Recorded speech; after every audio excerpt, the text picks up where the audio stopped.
परिचय। झूला बहुत मजेदार है मेघा, तुम्हें क्या लगता है? तुम ठीक कह रही हो विधि, एक झूले का ऊपर और नीचे जाना सचमुच एक अच्छा एहसास है। लेकिन ये और भी मजेदार होता यदि हम दोनों एक साथ ऊपर और नीचे जाते। हम जाएंगे, लेकिन 3 चक्कर के बाद, क्योंकि हमारी गति एक सी नहीं है। क्या तुमने ये पता लगाने के लिए अपनी पसंदीदा गणितीय अवधारणा का प्रयोग किया है मेघा? हाँ विधि, मैंने महत्तम समापवर्तक का प्रयोग किया है। बच्चों, इस पाठ में आप गुणनखंडों, गुणजों, महत्तम समापवर्तक, लघुत्तम समापवर्तक एवं विभाज्यता के नियम को समझेंगे। उद्देश्य। इस पाठ के अंत में आप निम्न करने में सक्षम हो जाएंगे। एक संख्या के गुणनखंड एवं गुणज निकालना, गुणनखंडों एवं गुणजों के गुणों की व्याख्या करना, संख्याओं का अभाज्य, भाज्य, सम एवं विषम के रूप में वर्गीकरण करना, संख्याओं की विभाज्यता की जांच करना, संख्याओं को उनके अभाज्य गुणनखंडों के रूप में व्यक्त करना, मा सा पा यानी महत्तम समापवर्तक एवं ला सा पा यानी लघुत्तम समापवर्तक की गणना करना, गुणनखंड एवं गुणज। माली हीरालाल श्रीमती शर्मा के बगीचे में 8 गुलाब के पौधों की एक आयताकार पैटर्न बनाना चाहता है। वह प्रत्येक पंक्ति में गुलाब के पौधों की एक समान संख्या, एक या अधिक पंक्तियों में बोने की योजना बनाता है। आइए हर संभव पैटर्न को देखते हैं जिसमें हीरालाल आयताकार पैटर्न बना सकता है। हीरालाल एक एकल क्षैतिज पंक्ति में सभी 8 गुलाब के पौधों को लगा सकता है। बारी बारी से वह प्रत्येक पंक्ति में 4 गुलाब के पौधे रखकर उन्हें 2 क्षैतिज पंक्तियों में लगा सकता है। वह प्रत्येक पंक्ति में 2 गुलाब के पौधे रखकर उन्हें 4 क्षैतिज पंक्तियों में भी लगा सकता है। एक और व्यवस्थापन संभव है। वह प्रत्येक पंक्ति में 1 गुलाब का पौधा रखकर 8 पंक्तियां बना सकता है। इस प्रकार गुलाब के पौधों के 4 संभव व्यवस्थापन हैं। आइए इन पैटर्न को निम्न संख्या अनुसार व्यक्त करते हैं। बाईं तरफ की संख्याएं पंक्तियों को दर्शाती हैं एवं दाईं ओर की संख्याएं प्रत्येक पंक्ति में गुलाब के पौधों को दर्शाती हैं।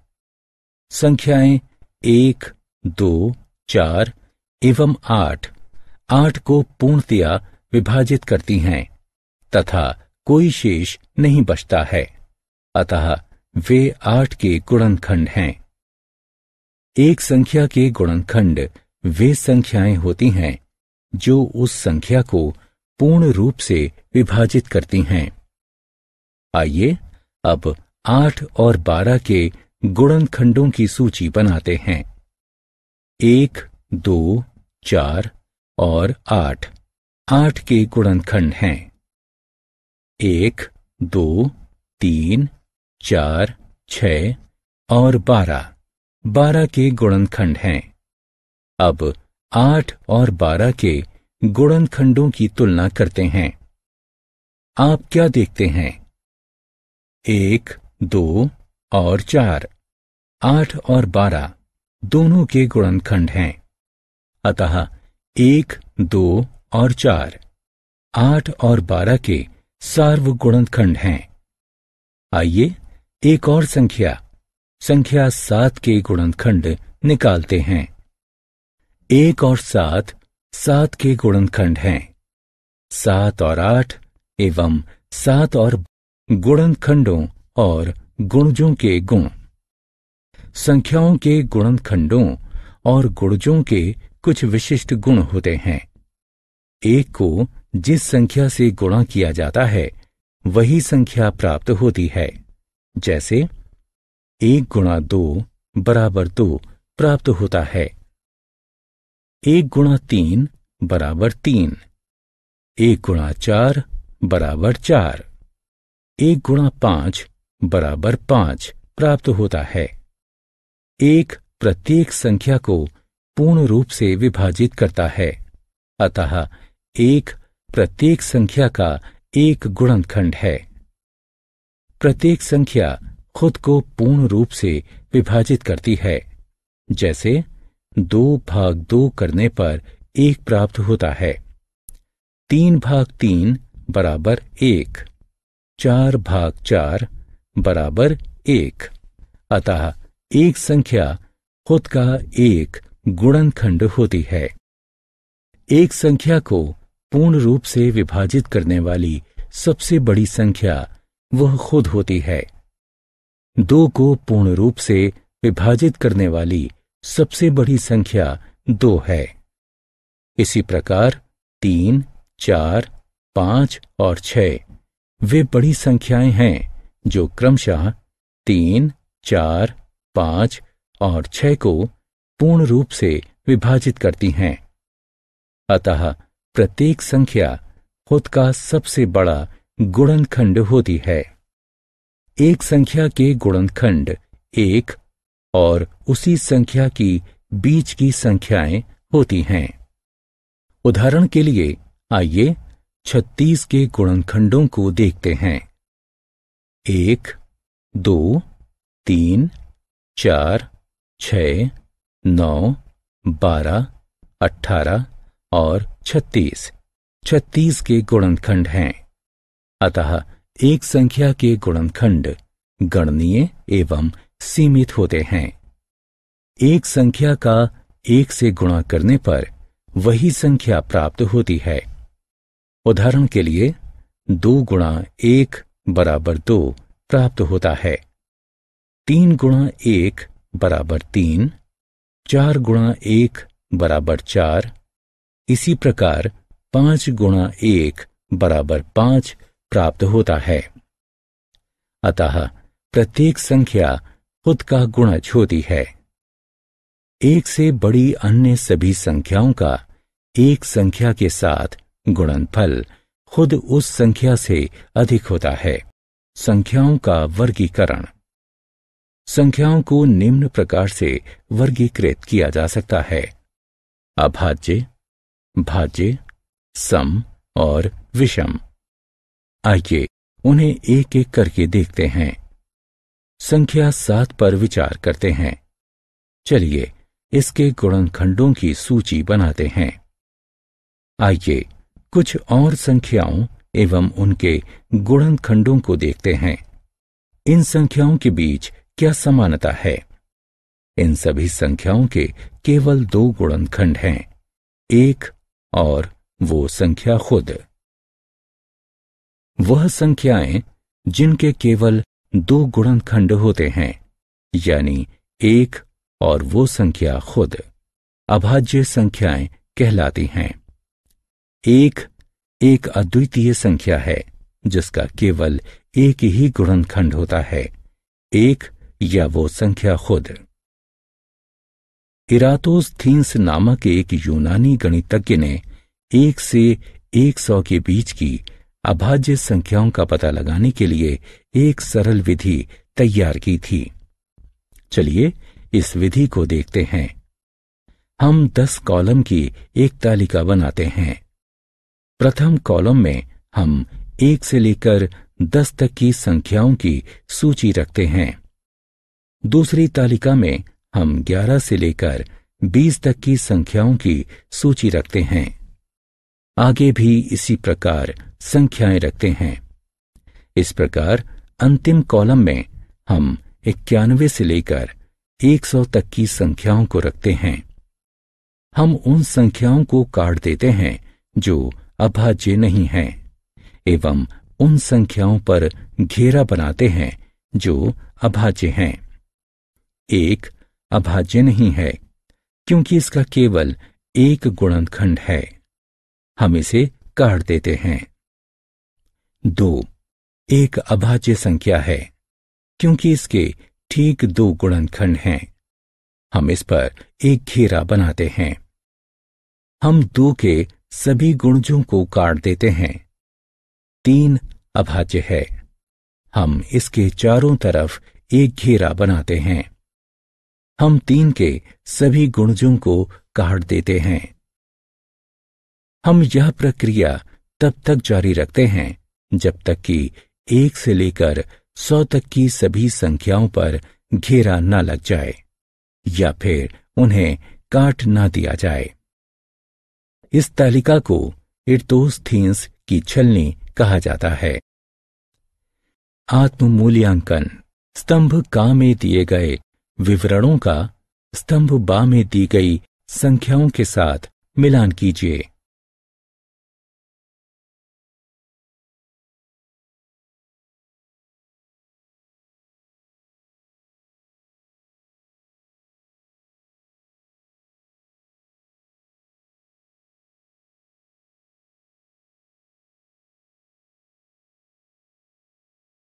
विभाज्यता की जांच। एक संख्या दूसरी संख्या से पूर्णतया विभाज्य कही जाती है यदि विभाज्य संक्रिया से कोई शेष नहीं बचता। हालांकि वास्तविक विभाजन द्वारा विभाज्यता का निर्धारण करने में काफी समय लगता है। अतः 2, 3, 4, 5, 6, 8, 9, 10 और 11 द्वारा संख्याओं की विभाज्यता की जांच करने के लिए विभिन्न परीक्षणों को तैयार किया गया है। आइए एक एक करके उन्हें देखते हैं। कुछ संख्याओं पर विचार करते हैं। 40, 34, 78, 36, 32। आइए इन्हें 2 से विभाजित करते हैं। 2 इन सभी संख्याओं को पूर्ण रूप से विभाजित करता है एवं कोई शेष नहीं बचता है। आइए कुछ और संख्याओं पर विचार करते हैं। 51, 45, 37, 79, 33। चलिए इन्हें भी 2 से विभाजित करते हैं। 2 इन सभी संख्याओं को पूर्ण रूप से विभाजित नहीं करता है तथा सभी स्थितियों में एक शेष बचता है। इससे यह स्पष्ट है कि सभी सम संख्याएं यानी वे संख्याएं जो 2, 4, 6, 8 या 0 पर समाप्त होती हैं वे 2 से विभाज्य होती हैं। चलिए कुछ और संख्याओं पर विचार करते हैं। 27, 36, 45, 54, 63। आइए इन्हें 3 और 9 से विभाजित करते हैं। 3 और 9 उन्हें पूर्ण रूप से विभाजित करते हैं और कोई शेष नहीं बचता है। अब चलिए प्रत्येक संख्या के सभी आगे वाले अंकों को जोड़ते हैं। आप क्या प्राप्त करते हैं? प्रत्येक योगफल 3 और 9 से विभाज्य है। चलिए कुछ और संख्याओं पर विचार करते हैं।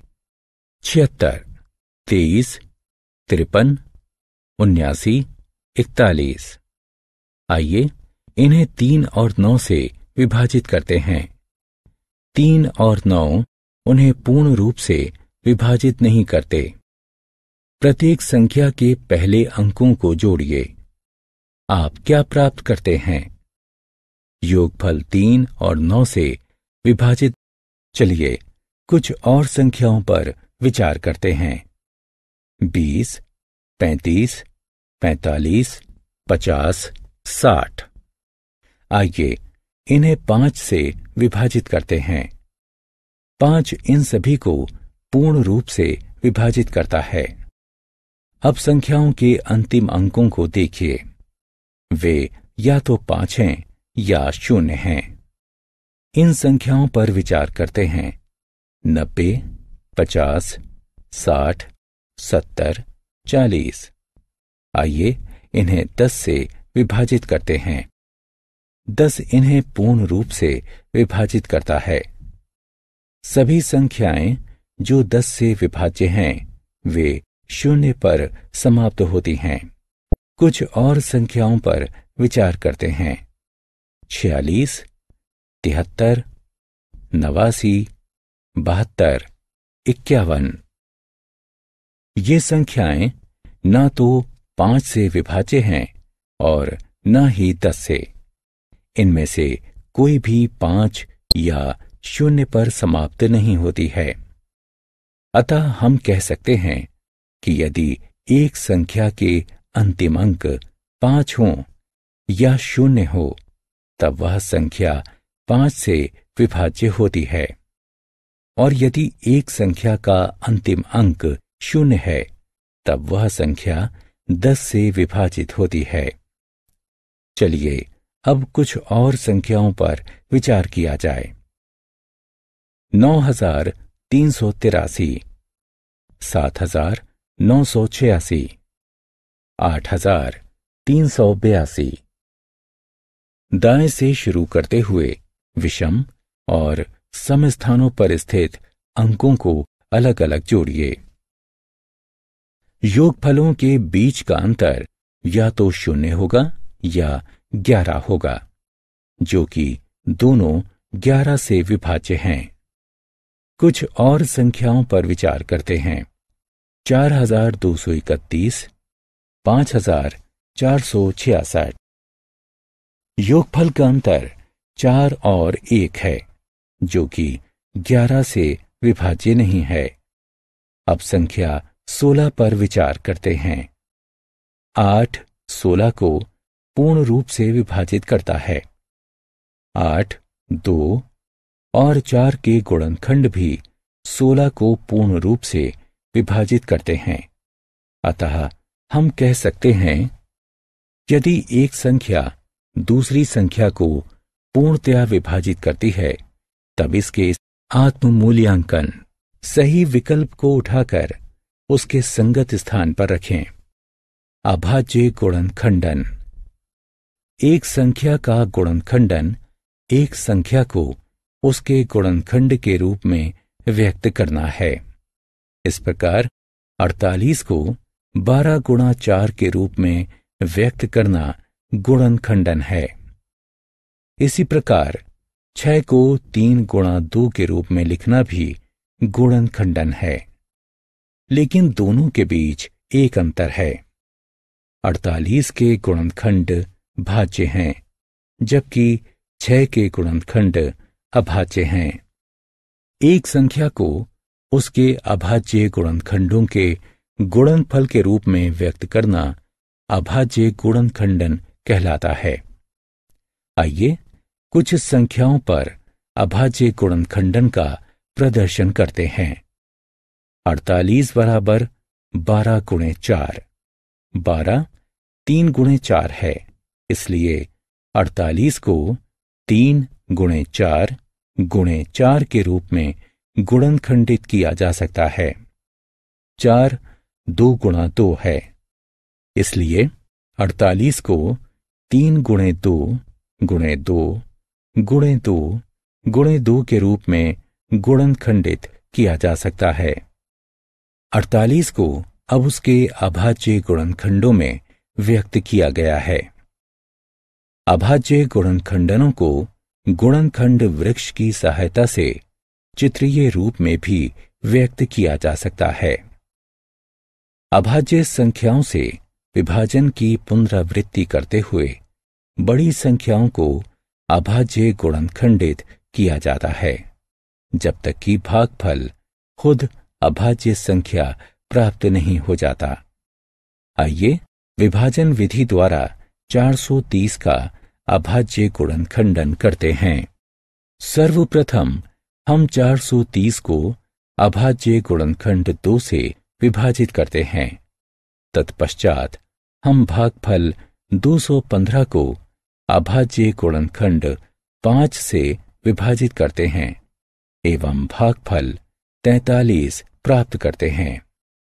चूंकि 43 एक अभाज्य गुणनखंड है, 43 से विभाजित करने पर भागफल 1 प्राप्त होता है।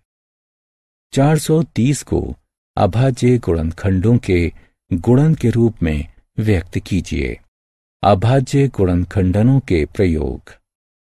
अभाज्य गुणनखंडन दो महत्वपूर्ण प्रयोगों के लिए लिया जाता है। वे निम्न की गणना करने के लिए हैं। मा सा पा यानी महत्तम समापवर्तक एवं ला सा पा यानी लघुत्तम समापवर्तक। मा सा पा महत्तम समापवर्तक। महत्तम समापवर्तक यानी मा सा पा दो या अधिक संख्याओं के सभी सार्व गुणनखंडों में सबसे बड़ा गुणनखंड होता है। आइए 12, 15 एवं 18 का मा सा पा निकालते हैं। 12 बराबर 3 गुणे 4, 15 बराबर 3 गुणे 5, 18 बराबर 3 गुणे 6। यहां सार्व गुणनखंड 3 है, अतः 3, 12, 15 एवं 18 का मा सा पा है। आइए अब एक अभाज्य गुणनखंडन के प्रयोग से 36, 45 एवं 90 का मा सा पा ज्ञात करते हैं। 36 बराबर 3 गुणे 3 गुणे 2 गुणे 2। 45 बराबर 3 गुणे 3 गुणे 5। 90 बराबर 3 गुणे 3 गुणे 2 गुणे 5। 36, 45 एवं 90 के अभाज्य गुणनखंडों का बारीक निरीक्षण हमें ये बताता है कि सभी तीनों संख्याओं में 3 गुणा 3 मौजूद है, अतः 3 गुणा 3 बराबर 9। 36, 45 एवं 90 का मा सा पा है। आइए एक वास्तविक जीवन की परिस्थितियों को देखते हैं जहां मा सा पा का प्रयोग किया जाता है। एक आदमी एक ही रस्सी से 40, 65 और 80 फीट गहरे 3 कुओं की गहराई मापना चाहता है। रस्सी की अधिकतम लंबाई क्या होनी चाहिए जो तीनों कुओं की गहराई को मापने के लिए पूर्णतया पर्याप्त हो? 3 कुओं की गहराई मापने के लिए रस्सी की लंबाई को तीनों गहराइयों का गुणनखंड होना चाहिए। इसके अतिरिक्त इसे मा सा पा होना चाहिए ताकि गहराई को प्रयत्नों की न्यूनतम संख्या में मापा जा सके। आइए 3 गहराइयों को उनके अभाज्य गुणनखंडों में व्यक्त करते हैं। 40 बराबर 2 गुणे 2 गुणे 2 गुणे 5। 65 बराबर 13 गुणे 5। 80 बराबर 2 गुणे 2 गुणे 2 गुणे 2 गुणे 5। मा सा पा बराबर 5 है, अतः रस्सी की लंबाई ला सा पा लघुत्तम समापवर्तक। लघुत्तम समापवर्तक ला सा पा 2 या अधिक संख्याओं के सभी सार्व गुणनखंडों में सबसे छोटा गुणनखंड होता है। आइए 10, 12 और 25 का ला सा पा निकालते हैं। 10 के गुणज हैं 10, 20, 30, 40, 50, 60, 70, 80, 90, 100 इत्यादि। 20 के गुणज हैं 20, 40, 60, 80, 100, 120 इत्यादि। 25 के गुणज हैं 25, 50, 75, 100, 125, 150 इत्यादि।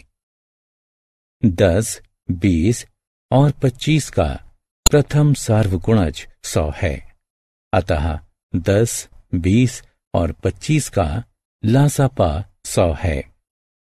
ला सा पा की गणना करने की सबसे सरलतम विधि अभाज्य गुणनखंडन विधि है। आइए 16, 24 और 32 के ला सा पा की गणना करने की विधि का प्रयोग करते हैं। अभाज्य गुणनखंडन विधि में अभाज्य गुणनखंडों से 3 संख्याओं को विभाजित करना सम्मिलित है जब तक भागफल 1 ना मिल जाए। आइए हम सबसे छोटे अभाज्य गुणनखंड से शुरू करते हैं, जो कि 3 में से एक संख्या को विभाजित करता है। 2 सबसे छोटी अभाज्य संख्याएं हैं जो 16, 24 और 32 को विभाजित करती है। आइए भागफल को 4 और 2 से तब तक विभाजित करते हैं जब तक कि किसी भागफल को 2 से विभाजित करना संभव ना हो। अगला सबसे छोटा अभाज्य गुणनखंड जो भागफलों 1, 3 और 1 में से किसी एक को विभाजित करता है वह 3 है। सभी भाजकों 2, 2, 2, 2, 2 और 3 का गुणा करते हैं। अतः लासापा बराबर 2 गुणा 2 गुणा 2 गुणा 2 गुणा 2 गुणा 3 जो कि 96 है। आइए वास्तविक जीवन की परिस्थितियों को देखते हैं जहां लासापा का प्रयोग किया जाता है। 10 बी आत्म मूल्यांकन। स्तंभ आ में दिए गए विवरणों का स्तंभ बा में दी गई संख्याओं के साथ मिलान कीजिए।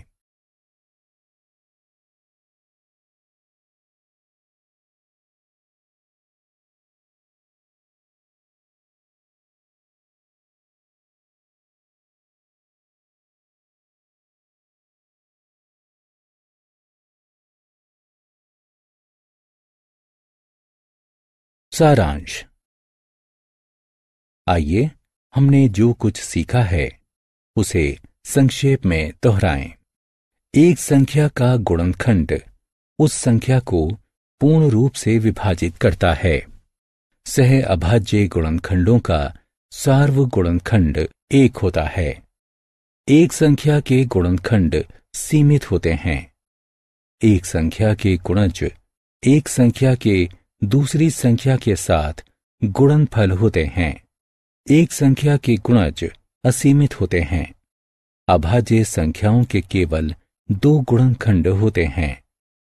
भाज्य संख्याओं के 2 से अधिक गुणनखंड होते हैं। एक ना तो भाज्य संख्या है और ना ही अभाज्य संख्या है। एक संख्या को उसके अभाज्य गुणनखंडों में व्यक्त करना उस संख्या का अभाज्य गुणनखंडन कहलाता है। महत्तम समापवर्तक मासापा 2 या 2 से अधिक संख्याओं के सभी सार्व गुणनखंडों में सबसे बड़ा होता है। लघुत्तम समापवर्तक लासापा 2 या 2 से अधिक संख्याओं के सभी सार्व गुणनखंडों में सबसे छोटा होता है।